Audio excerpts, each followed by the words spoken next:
Yes, ma'am. We hold his family in love and in light. We will pray for them. Yes. And we will join them on this journey for justice.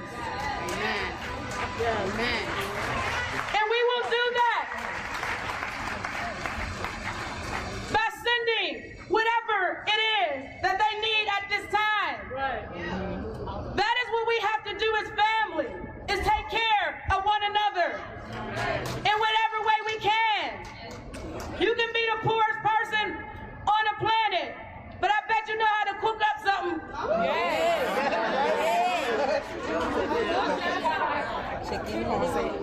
It doesn't cost to show love. That's right. You can do it freely.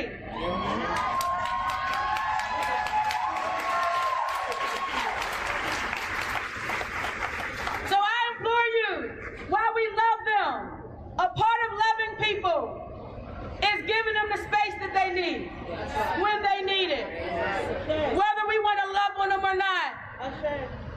And so we have to respect this family is going through a process, a very new process, a very traumatic process. Don't put your agenda, your organization, or your interests at your forefront. It's not about you.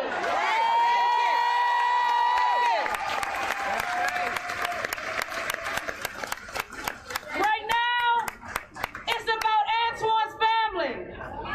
Right now, it's about all of the Antwons out here in this city. Right now, it's about getting this district attorney out of office.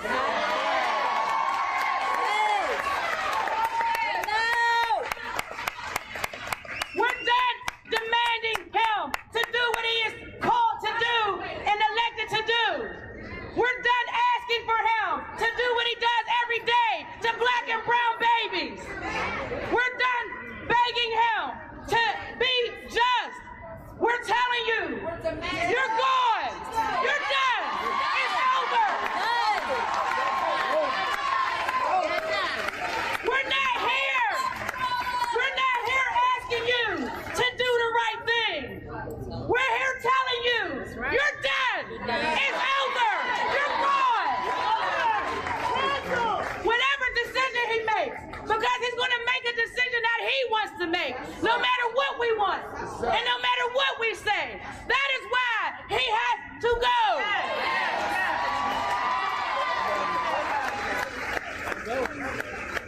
We are hopeful for the hearts and the minds of the family of Antwon Rose Jr.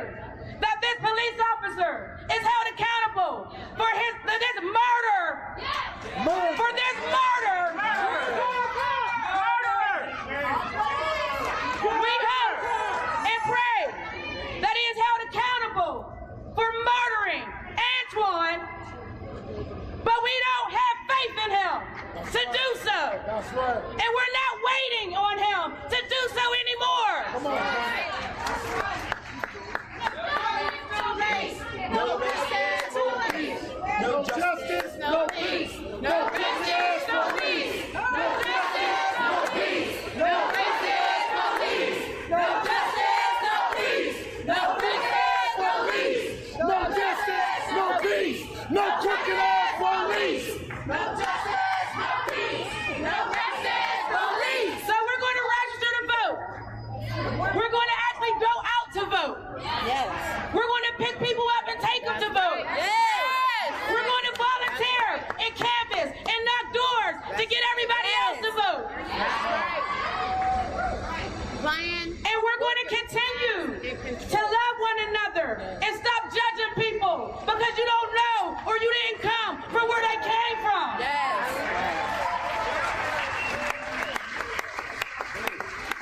We're going to stop believing in a system that created laws that cause us to say, well, that's illegal. Did you ask yourself, does it make sense? Suspicious activity. Right. He smelled. We have to stay engaged, and I cannot say that enough. In the 8 years I've been doing this work, we've been able to get 600 to 800 people out on the street. Antwon Rose Jr. just got murdered by a cop by getting shot in his back. That's not right. 3 times. 3 times. Shoulder back. While he was running away. That's not justice. Thank God and protect the young lady who recorded the incident. Thank you, Queen. From the window of her apartment. She's a hero. Anytime you see those lights, turn on your camera. Start recording. Never know what happens. Film them. Take them. She was shocked. She didn't expect to see that.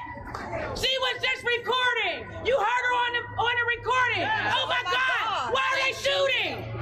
There was no reason. She's a good sister. He's just running. If we didn't have that video, we would be forced to believe the lies they're about to tell.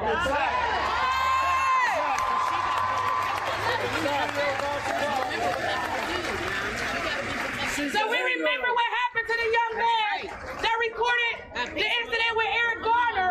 Come on now. We remember what happened to the young man that recorded the Pizza Milano incident.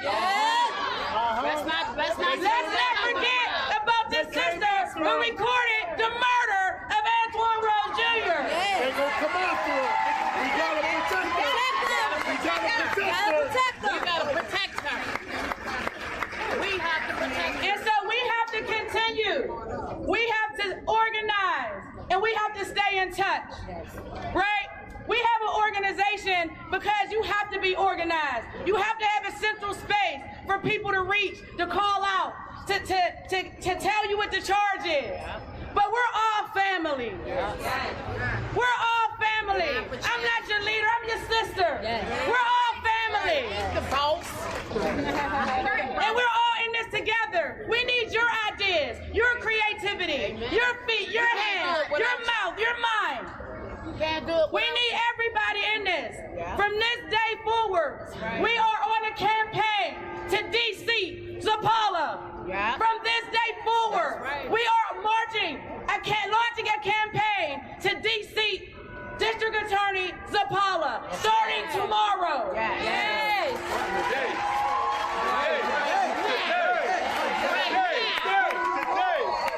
stand corrected. Starting today.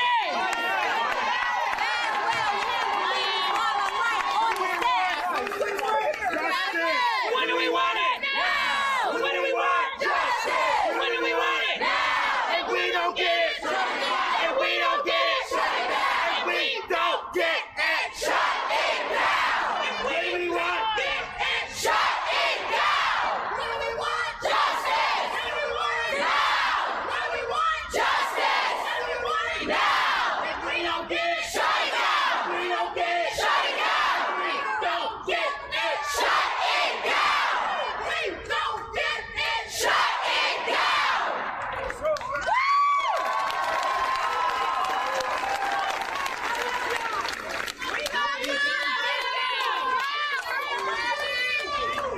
If you are under the age of 26, don't leave here without seeing me. If you are age 26 or under, do not leave here without seeing me. I know a lot of you like to come up to me and give me love, and I need that love. Life is rough. But I want to see my young people, the age 26 and under first before I leave here, please. I implore you to come see me. Thank you. We love you. Black power. Black power. And we'll see you. Our East Pittsburgh family said, come back out and support them again tonight at the East Pittsburgh Police Department at 6 o'clock. They need you. 6 o'clock tonight. East Pittsburgh Police Department. Google it. I don't have the address in my head.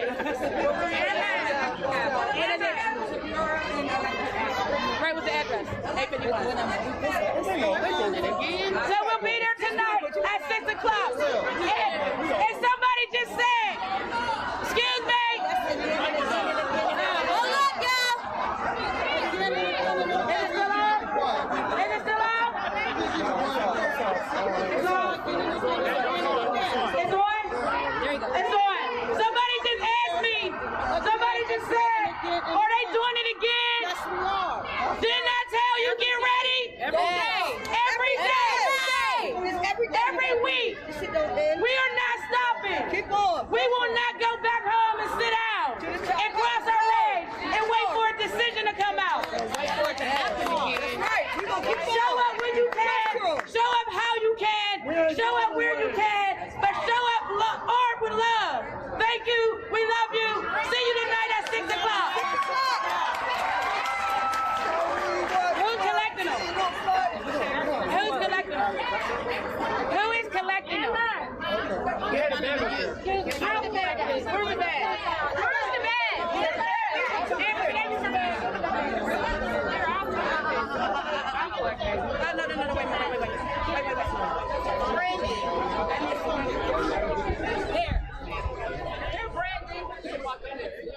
right, guys, from back in the newsroom here in D.C., obviously quite an impassioned crowd there in East Pittsburgh. Lots of people, you can see the crowd there when the camera turns around, just the hundreds of people that have gathered there for this protest. We're going to continue to keep you guys updated. If you want, you can just see our handle. We're the same on every handle. So Fox 5 DC, stay here for the latest here on YouTube, our Twitter, and our Instagram as well. And our website, fox5dc.com, we're going to have the latest on this when it all comes up. But we are just live streaming what is coming in here live to our newsroom. And I want to jump over to the Phoenix area where Michael Avenatti, you may remember him because he was Stormy Daniels' lawyer. He's actually representing some of the separated migrant families, and he's talking about what he's going to be doing going forward with this. So we're going to change it up from Pittsburgh, take you down to Arizona just briefly to hear what he has to say.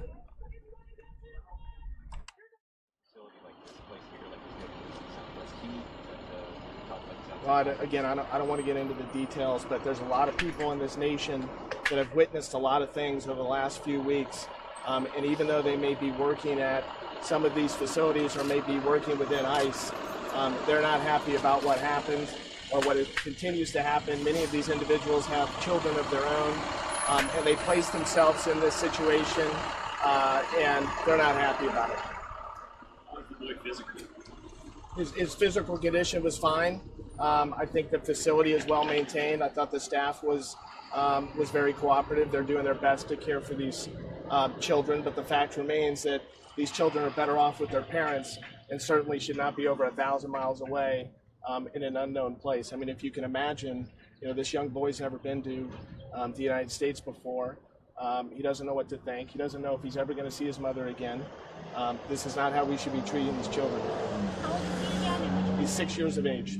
And where is he from? He's from Honduras. And why did they come here? They went on a 3-month journey to get to the border. It took them 3 months, largely by foot. His mother attempted to bring him to the United States to make a better life for herself and her son. They fled a very violent situation in Honduras.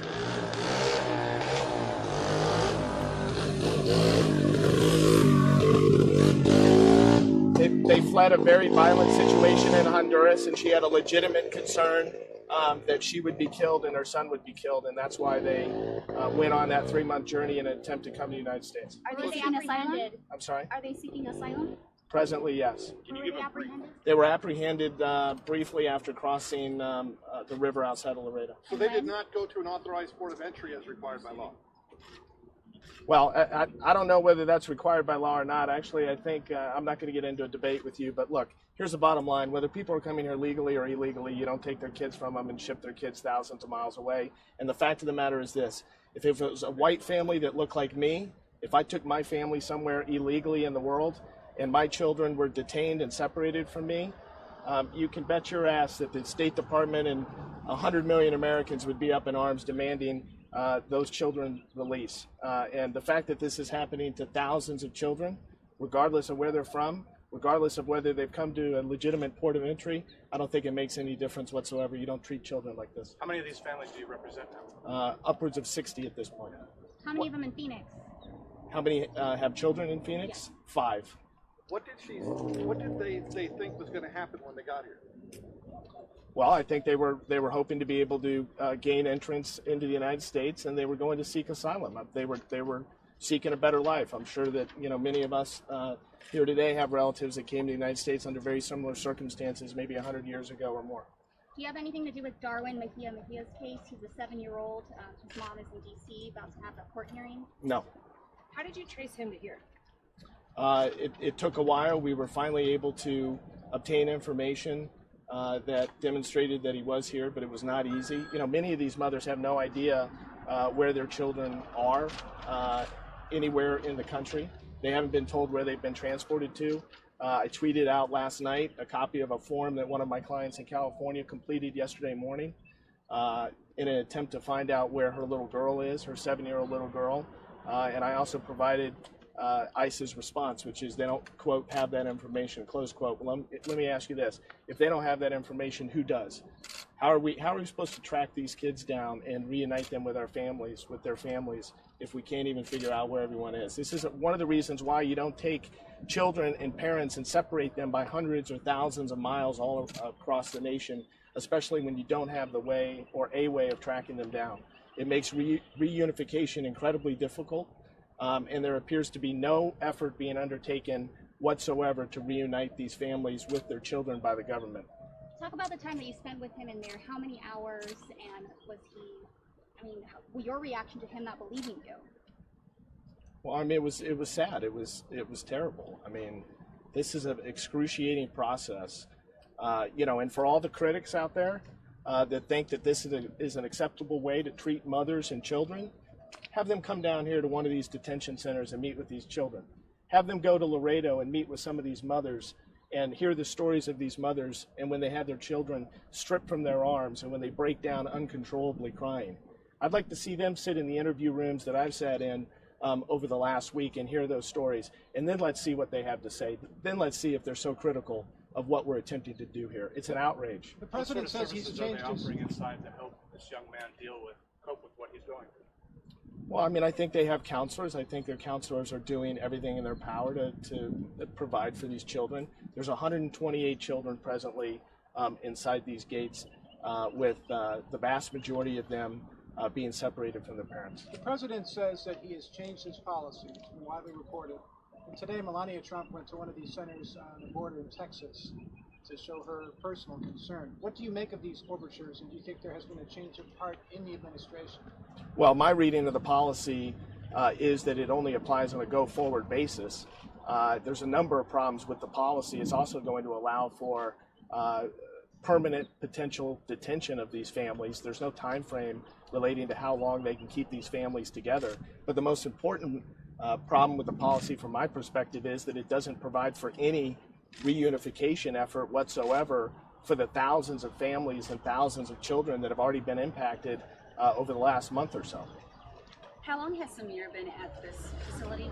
We don't know exactly. He's been separated from his mother, though, since June 2nd. We believe that he's been here for at least 10 days. Do you also plan on visiting the children of the other 4 families that you represent? Yes, that's where I'm off to now. All right, anything else? Does he have any brothers and sisters or that are in the boat too, or are they same situation as him, or? No. Was he just here with his mom, or was there a bigger group of migrants, or just?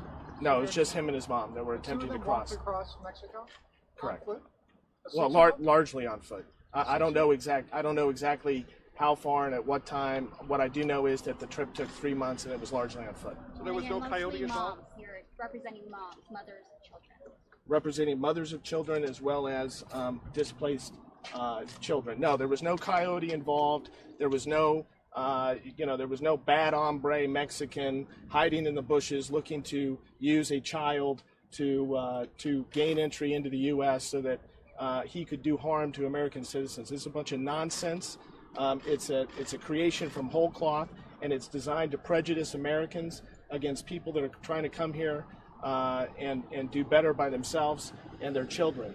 And to use these children as a political pawn and to make up stories about coyotes using children as pawns in order to gain entry into the United States is an absolute disgusting disgrace. Thank you. Who are the other 4 children that will be visiting? Here's the mother.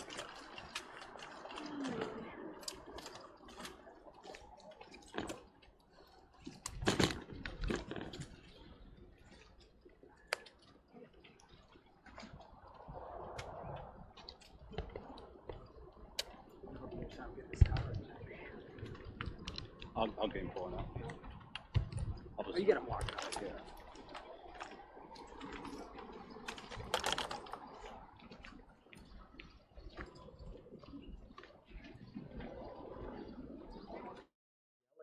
Responsibility to states, because this is the greatness of America. And so I appreciate your willingness to hear us and your willingness to support us as we work to make each of our respective states. President Trump met with governors this afternoon, and he's here in this meeting. We're just going to play back some of that tape because it rolled while we were taking attorney Michael Avenatti over in Phoenix. So check it out. Let's listen to what the president had to say.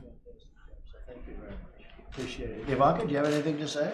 Well, it's a great honor to see so many of you here, and we've spent a lot of time with many of the people around the table, particularly on the issue of workforce development, because as the economy is growing so rapidly and it's so robust, for the first time in history, there are more vacant jobs than there are people to fill them. So I've worked with so many of you on different programs within your state that ensure that people have the skills, training, the vocational education they need to fill those jobs.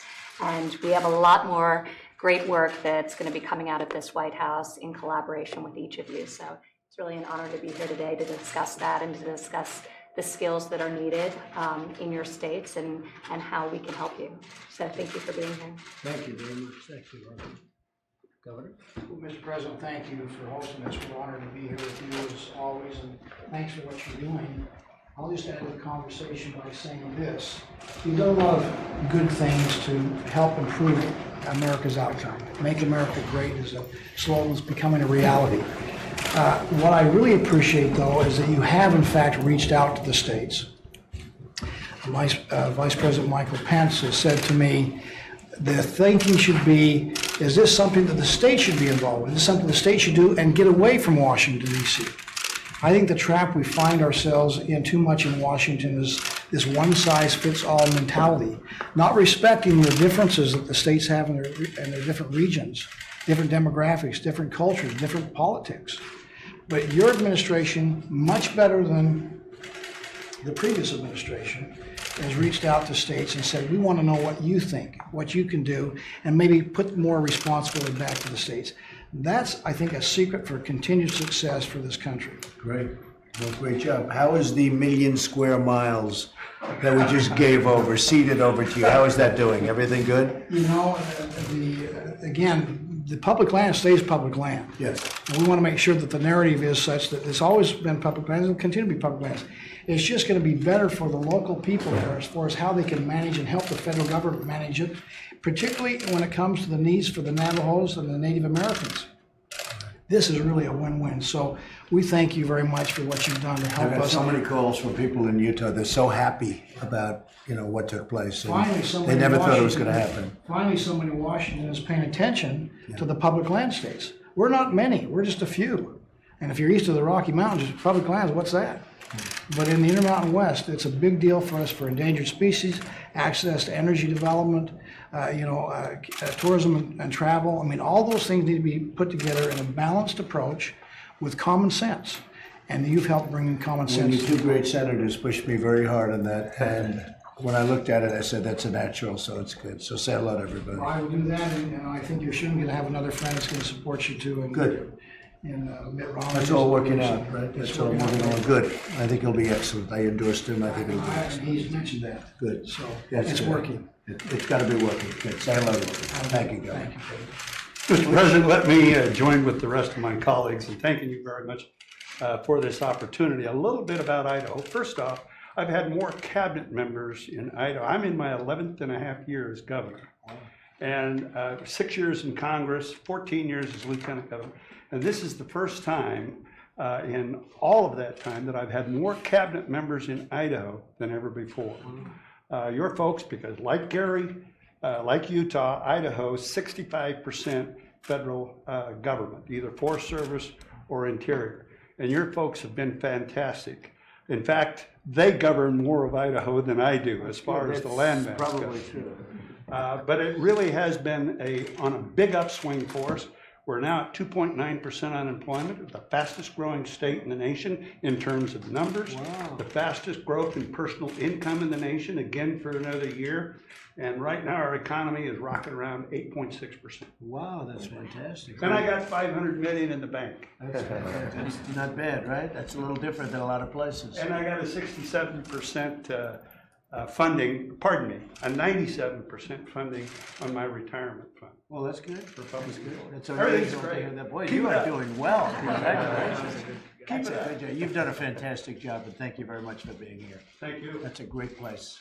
I like it. I guess they like me based on the numbers, but I tell you what, we've had great experience there. What makes it so good? What's doing so well? Because you're just about at the top of the heap in terms Right, of percentage gain. What's making it so good? One of the things that we did in 2009, I created the first community college in Idaho for workforce development because I had a bunch of jobs I couldn't fill, even though I was at like 9.2% unemployment at the time. But we had the jobs, but we just didn't have the skills. So I created this community college called the College of Western Idaho, about 8 miles from where I was born. And we started off with 1,500 students. Today we got 33,000 students. And so I've created another community college. So every portal of education, every portal of skill development for the needs of our workforce we're creating. And right now, my workforce is over 850,000. It was less than 700,000 when I became governor. Fantastic job. Great. Thank you, Butch. That's a great job. I'm proud of it. Mike? Well, Mr. President, I just join you in saying it's a privilege to welcome some of America's most outstanding governors back to the White House, and Governor Parson, to get a welcome on your first time in this capacity as well. I think Governor Herbert said it well. We have a president who believes in state-based innovation and reform, and these governors represent some of the best and most dynamic leadership. We've seen your states not only prosper as you've advanced policies at the state level and taken the new freedom and flexibility this administration has given you in so many ways to improve the lives of the people of your state, but also I want to express appreciation for the way in good times and in challenging times the governors sitting around this table have worked closely with this administration on behalf of the American people. So I just extend a warm welcome of the President and our whole administration, each one of you, and thanks for your great leadership. Thank you. Thank you, Mike. So Scott Walker has done an incredible job as governor. And I went to Scott and I said, Scott, I think we have Foxconn, we could get him. And when I brought Foxconn, now Foxconn makes the laptops and the iPhones for Apple, and it's one of the great companies of the world, one of the biggest companies in the world. And I said a long time ago to Tim Cook, of Apple, I said, I will not be satisfied until you start building your plants and others start building. And you are really, as usual, you're the first. They are building the biggest plant you've ever seen in Wisconsin. And, you know, when I gave them over to you, I said, I don't have to make another call because it was like a vice, right? And you pulled it off. So I want to congratulate Scott Walker. That is going to be, what's 15,000 jobs, I think, in that one place. And they're going to be, from what I'm hearing, they're already talking about expansion. And we flew over a site, and it was very interesting together. I said, what's that? That was a car company that had left. It's this big site, good location. I said, that would be good. And you said, that's the site. But when I handed them over to Scott Walker, it was over. I didn't have to waste any more time, right? You took it over, and they're building. How far advanced are they? Well, the great thing is they've already started moving ground, preparing the site. Wilbur Ross was great to have me, and we brought one of the individuals in from Foxconn today at Select USA and highlighted that. It's the largest economic development project in the state's history, one of the largest in American history, and it's the largest foreign direct investment in America. And it would not have happened without you. You brought it to America. We just grabbed the ball and ran from there. And so we're absolutely thrilled about that. We know it'll not just be the jobs. It'll be the ripple effect, right? It's all the others. A good example, Oshkosh Corporation, which is also based obviously in Wisconsin. They make most of the armored vehicles for the military. They do business every year with about 700 companies in our state and 140 different communities, about $300 million a year worth of business.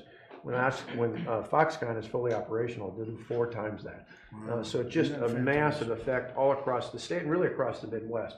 So 2 quick things for you to say thank you on, other than just having us here today. One, Ivanka, you talked about, and last year you joined us at one of our technical colleges with you, Mr. President. In advance of Foxconn coming, we've got 2.8% unemployment, the lowest we've ever had in the history of the state, one of the lowest in America. And so workforce for us is just critically important. We've more than doubled the amount of youth apprenticeships in our state. We're now, our next stage is to take that into 7th and 8th grade, to start academic and career plans in 6th grade, to get young people to look at career opportunities and then to get them right into apprenticeships, which I know is something you and the administration have been pushing. And the other thing is, it hasn't come up here today, but I want to tell you personally, on behalf of the people of our state, thank you, because the tax cut in our state, the typical family, not what you hear in Washington, but what our Department of Revenue showed, a family of 4, 2 parents working, on average about $45,000 a pay each, so good middle-class jobs.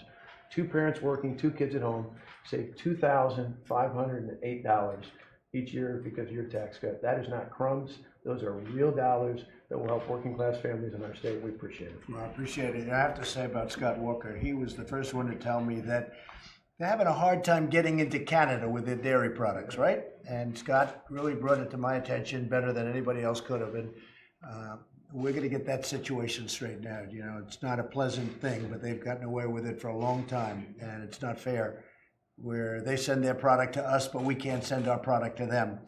And Scott Walker did not like it, and I don't like it, and we're going to get it fixed. So let, in particular, your farmers know that I'm with them. There may be a little bit of pain initially, but ultimately we're opening up markets that they never even thought possible. You know, Canada charges a 275% tariff on dairy products. You do a lot of dairy products. Absolutely. And that's not fair. That's like putting a barrier up. That's like saying, don't even bother. That's the same thing as a barrier. So, you know, we're working on it, right? And I told Secretary Ross earlier today that the best thing you said at the G7, the ultimate goal is let's just get rid of all tariffs. You were brilliant to point that out. That's the ultimate answer. They thought I was a big tariff guy, so I said, I have an idea, folks. Get rid of all tariffs and all subsidies. Get rid of everything. Get rid of... They weren't very fast to take that, right? It's the best answer. I wasn't surprised, but they weren't. But a lot of people like that. Thank you very much. Great job, Scott. Governor, he's the easiest job in the whole world. He's the governor of Puerto Rico. That's right. That's right. Thank you so much. I think we helped you a lot, and you're doing a great job. That is a tough job. Thank you, Mr. President. Thank you for this opportunity and for allowing us to have constant communication with your staff. I think it's been critical so that we can voice our concerns so that they can obstacle bust. I know Doug over here has been very helpful, and you know, there's been some very challenging times in Puerto Rico. I think everybody knows this, and we're now at a path where we're starting to reach normalcy, and now it's really the big opportunity to rebuild. First of all, I want to thank you for signing the supplemental bill that gives Puerto Rico the resources to rebuild, and we've had a phenomenal relationship with HUD. Now I would just like to take a few seconds to voice at least what my vision for Puerto Rico is in the coming years. I see Puerto Rico as you see the United States, open for business. Let's take away the obstacles. Let's eliminate the bureaucracy. Bevan has the little scissors over there. We have them in Puerto Rico as well. I see a Puerto Rico that becomes the connector of the Americas. Of course, you know, we're a part of the United States, but we can expand in South and Central America as well. It could be a very great opportunity. I see Puerto Rico as the center for the human cloud. Jobs are becoming geographically independent. Folks, I think, are going to want to live in Puerto Rico with all that we have to offer, and a platform for innovation. And the last thing, Mr. President, is that I see Puerto Rico as a place for equal treatment. And I wanted to state that, you know, everybody that's sitting on this table, all of the governors are governors of state, except for me. I am the governor of a territory, and it is important, Mr. President, for you to know that our people, the people of Puerto Rico, have chosen twice in the past 5 years that we don't want to be a territory anymore. We want to be a state. We want to be treated in equal treatment. We want one American citizenship, just one American citizenship, and I think this is a great legacy that your administration could pursue, that give a path forward to the people of Puerto Rico so that we can finally have that equality and end what we call the unfinished business of American democracy. And using your words, sir, you want to make America great again. I think we can make it greater and expanding it to include Puerto Rico as a 51st state.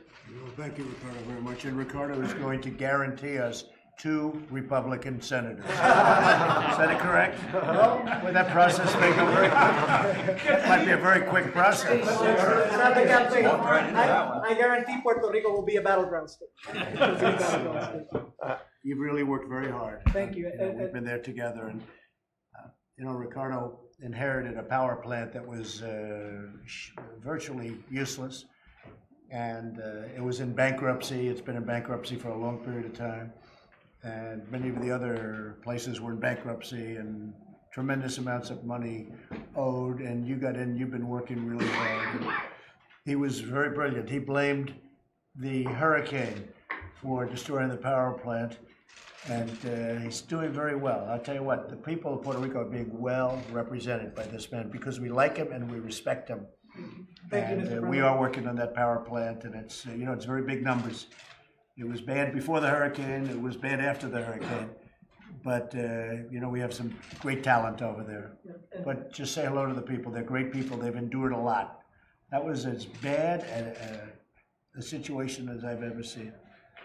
Well, thank you. But Thank it's you. getting done. Yeah, thank you for your commitment again. You've always answered our calls, the Vice President as well, and your staff. And right now, I can announce that yesterday I signed a bill to empower the transformation and privatization of the energy grid, so that we can start not only making it a little bit better, but actually make it into a model of the Americas. So again, Puerto Rico is the place to be, and we want to be full partners with the United States. That next step would be to become a state. Great job. Thank you. Great Thank you, job. Mr. President. Thank you very much.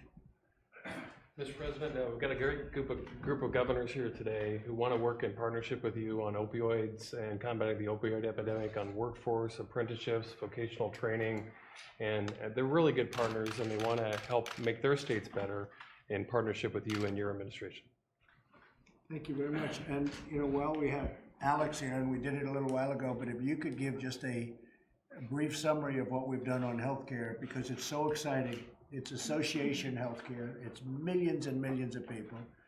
It's never been done on this scale, and it's actually getting larger. It's going to take a tremendous group out of the disaster known as Obamacare. And Alex Acosta, please, Secretary of Labor. Certainly, Mr. President. We were chatting about it briefly before you walked in, and this is so important. The current healthcare system is really hard on the employees of small businesses. The regulatory burden that Obamacare imposes on small businesses is so much greater than large companies. And if you think about it, why are we putting the regulatory burden on the small businesses of all instead of, you know, spreading it equally or reducing it equally?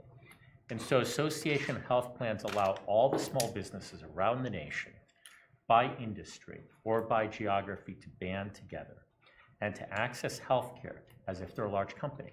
Same protections, same rules. The regulatory burden drops, and it drops substantially. Again, the same protections as the employees of the large companies, but less regulation, more scale. You can spread the administrative cost.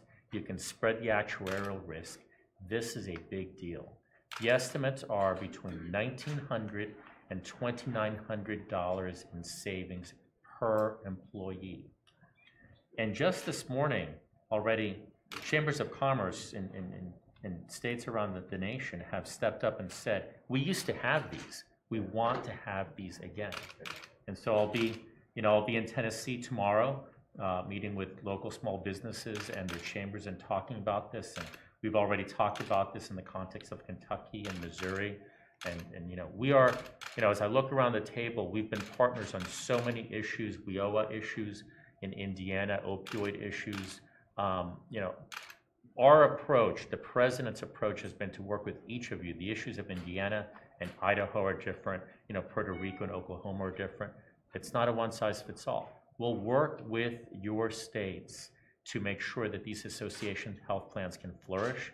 It's going to save thousands of dollars per employee. It's going to be millions of people signing up, associations. And you can have an association of one also, the way we have it. But it'll be millions of people. We're actually now expanding the groups, and we're going to start, and starting in a few months, you'll get an even expanded group. It'll be tremendously competitive, will cost the government nothing, and people will get a much better price than they ever dreamt possible. And it's a very, very exciting thing. It's as big as you'll ever see. And when the expansion goes into effect in a couple of months, that's going to really show something. So I want to just congratulate you, as you have done. You've worked so hard on this. But this will be millions of people that are going to come off and use this as an alternative to the really failed Obamacare.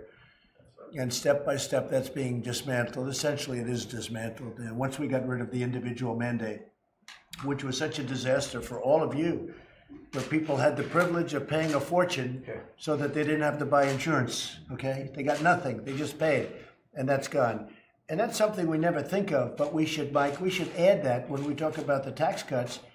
That's part of the tax cut. Nobody ever talks about adding that, where people were paying for the individual mandate a lot of money so that they don't have to go in and pay for health care.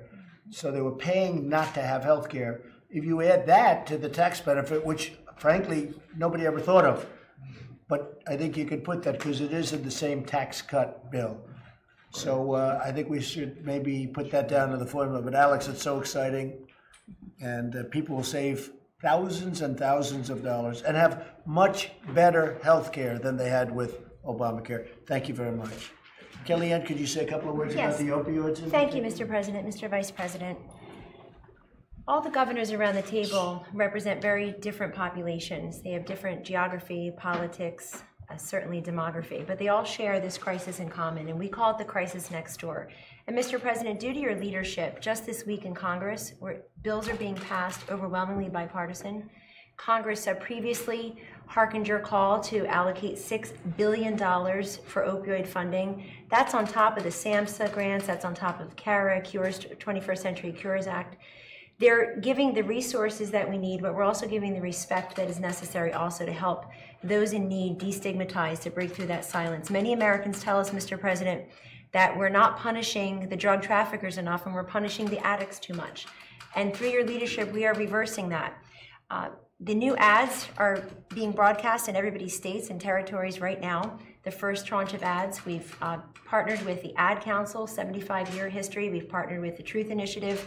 And also these bipartisan bills are going to give much needed relief. Your three-front approach to this, prevention and education, including a 30% reduction in prescriptions over the next 3 years, is going to bend the curve in the right direction. In addition, increasing access to treatment, addiction, I think overdose reversing drugs like naloxone, the governors in this room are by and large getting a handle on that to make sure people have what they need. And then of course, increasing interdiction in law enforcement. It's a sad commentary really that most Americans don't know what fentanyl is. It's responsible for 20,000 deaths in 2016 alone. And just 3 weeks ago out of Nebraska, there was a seizure of enough fentanyl to kill 26 million Americans, 26 million. And we don't get the message out there enough really as a society. The First Lady's Be Best platform also includes this as a very big piece, and I'm happy to say that the Centers for Medicare and Medicaid very recently provided guidance to the states on how best to use Medicaid dollars to help neonatal abstinence syndrome babies. We have 100 newborns every day born in this country struggling for their first breaths. And I think the elevation that you and the First Lady and the entire cabinet, legislatures, and of course your co-chief executives out in the states, the governors, is making a big difference. Finally, since Secretary Acosta is here and we're talking about workforce development, these go hand in hand. We have 6.7 million unfilled available jobs right now. Many people are failing the drug tests, and we're trying to treat the whole person. This is why, in addition to DHS and DOJ and the VA and obviously HHS, we've involved in our opioids cabinet activity HUD and Department of Labor so that we're treating the whole person, connecting them with the skills training, the education, the opportunities they need if they are fortunate enough to go through drug court programs or treatment and recovery programs. Thank you, Mr. President. Well, thank you very much. And you know, the First Lady now is at the border. Yes. Because she doesn't like what she was seeing, and I don't like what we were seeing, and we have to get together and do something on immigration. And as you folks know better than anybody, that has to take place very quickly. But she's there, and you've worked very closely with her. And I'll say something about Kellyanne. She's a warrior. We can send her into the most unfriendly territory of media, and it's like, don't worry, I won't use any names, but don't worry about it. Oh, I'd love to do it. Whereas other people, we say, would you do so-and-so? Oh, could you please pick Kellyanne? You are a warrior, Kellyanne, and you have been for a long time. I love the country. Thank you for Great this opportunity success, to great. serve it. And Eric, you have very big shoes to fill from Mike. Eric is the governor of Indiana and took Mike's place. How's he doing, Mike? Good job? Doing an excellent job. The word is very strong. It really is. Very strong. Eric? Thank you, Mr. President. Thank you for having us back. And I have to be somewhat diplomatic about talking about all the records we're breaking in Indiana. Especially in present company. Be careful, Aaron. But I'm proud to be at this table, proud to stand with you, and proud to be in the room with another Hoosier as Vice President. We are on a roll. We're rocking and rolling. We just had another record year of new job creation, brought in emphasis, which is 3,000 new jobs coming to Indiana. You spoke to this. The Vice President celebrated with us on that announcement. We've got a record-breaking roads and bridges program, not debt financed, all paid for. But the key is workforce development. Workforce development is economic development in today's world. We are so thankful that you, it's been said here multiple times, really trusting states. The federal-state partnership, I don't think has ever been stronger. In my experience, and I wanted to say thank you to your whole administration. Secretary Acosta been to our state multiple times, and we just received a waiver that allows us to start driving the ship on workforce development programs. We have streamlined, aligned, integrated according to what our state's needs are. We have a 3.2% unemployment rate. That's about 105,000 Hoosiers. We got about 105,000 unfilled jobs that we've got to connect people to the skills to get to those jobs. They're there waiting on them. This is going to allow us to do that faster. So we didn't have a day to waste, and you made it possible for not wasting any time whatsoever. Thank you. Thank you, and you're doing fantastically, and appreciate it. And Mary Fallon's been my friend, governor of Oklahoma, and been my friend right from the beginning. And I remember the speech, one of my earliest speeches, I called Mary, I said, how many people are showing up? She said, at least 35,000. I said, what? 35,000 in the park. Remember the park? Yes, what a scene that was. We had a band shell and the people were surrounding it. You couldn't see on the other side.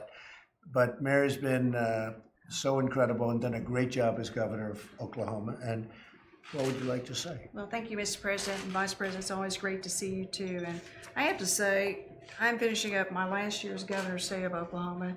And so I've had the opportunity to work with presidents before, but the amount of time that you, the Vice President, and your cabinet gives to the governors is truly remarkable. I mean, I was just sitting there thinking about how many times I've seen you in the past 30 days, or had an invitation to come to the White House the last 30 days. It's been about 4 or 5 times in 30 days. And that's pretty remarkable for a governor. That's because you keep rejecting us, otherwise. Just one time I was busy. Just one time. Keep inviting me back. But in all seriousness, to be able to sit down like this with the governors one-on-one and to hear from you about your vision, your policies, where you're going, which we've done quite a bit on this weekend of Select USA, and then have the opportunity to talk to you one-on-one about the issues important to our individual states and how we can work together as a team has really made a difference. And I think it's why we're seeing strong gross domestic product growth, why we're seeing your tax policies working across the nation, while we're seeing the engagement that your agencies are having on regulatory reform to create a better business climate so that we can attract the jobs and have the low unemployment rates that we've been experiencing.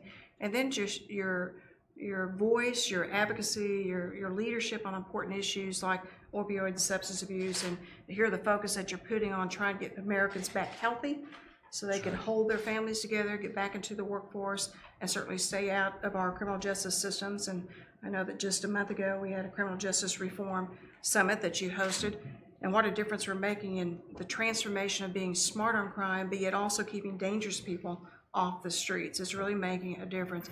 And of course, the workforce issue is incredibly important, in your leadership and your vision, your emphasis on apprenticeships and workforce training and really reaching down to the younger folks to show them all the different career opportunities is helping us fill those empty jobs and being able to meet the needs of the employer so we can grow our jobs in America. So a lot of great things happening. The energy sector is coming back strong in the state of Oklahoma. We appreciate that, and thank you for a lot of the policies that are making that possible in our state. So we just appreciate the opportunity to be able to come and visit with you today, and look forward to having further discussions. So good. Such a great job you've done. These are terrific people, terrific and really successful governors. And thank you all very much. Appreciate it. Thank you. Thank you very much. All right, guys. Well, that will conclude our stream for this portion of Fox 5 Live here at Fox 5 DC. I'm Molly Nevola here inside the newsroom. If you guys are just joining us for the first time, we try to keep you up to date. This is a platform for live breaking news videos, anything that we see coming in as far as the day's news. And obviously, we started today's stream and really went on for a few hours with that protest in Pittsburgh really making the headlines today, and I'm sure that will be continuing as they continue to talk about this incident that happened yesterday with Antwon Rose up in East Pittsburgh. So if you have any questions or comments about that, as always, you can leave it here on the live chat or on any of our social media platforms. And if you do want to follow us, definitely do subscribe to our channel here. And you can also follow our handle, Fox5DC, for the latest on all platforms, including our website, fox5dc.com. So we're here during the midday hours, Monday through Friday. We'll be back again tomorrow with some more. You just never know what's going to be breaking, and we try to bring you the latest and the best stuff that we have coming in. So with that, guys, happy first day of summer, happy summer solstice, and we'll be back again tomorrow on the 22nd. So take care, and we'll leave you with a beautiful shot on this summer day of the Capitol Dome here in DC. Talk to you guys soon.